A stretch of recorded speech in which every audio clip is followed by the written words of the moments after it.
আজকে যেহেতু nature conservation day, সেই জন্য সায়েন্স সেন্টার থেকে বিভিন্ন স্কুলের স্টুডেন্টদের নিয়ে এখানে আমরা আজকে প্রকৃতিকে সংরক্ষণ কী করা যাবে সে বিষয়ে কয়েকটা এখানে বিষয়ে এখানে ছেলেদের শেখানো হচ্ছে, হাতে কলমে এখানে শেখানো হচ্ছে যে প্রকৃতিকে সংরক্ষণ করতে গেলে কী করতে হবে।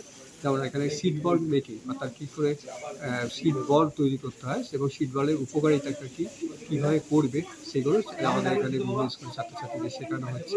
যে মাটিতে এরকম বল তৈরি করে গাছের বীজকে কী করে দূরে আমরা ছড়াতে পারবো সেই সিড বল শেখানো হচ্ছে।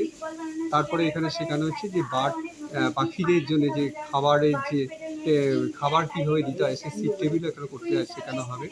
আর স্টুডেন্টদের এখানে দেখানো হবে কি আজকে নেচারের যে গাছপালা রয়েছে সেই গাছপালা তাদের আইডেন্টিফিকেশান, তাদের কীভাবে তাদের শনাক্তকরণ তারা করবে সেই বিষয়ে এখানে স্টুডেন্টদের দেখানো হবে। আর শেষে আজকে আর একটা যেটা রাখা হয়েছে বিষয় সেটা হচ্ছে যে পাখিদের বিভিন্ন জীবজন্তুদের নিয়ে একটা কুইজ প্রতিযোগিতা, এখানে একটা প্রতিযোগিতা না কুইজ এখানে করানো হবে।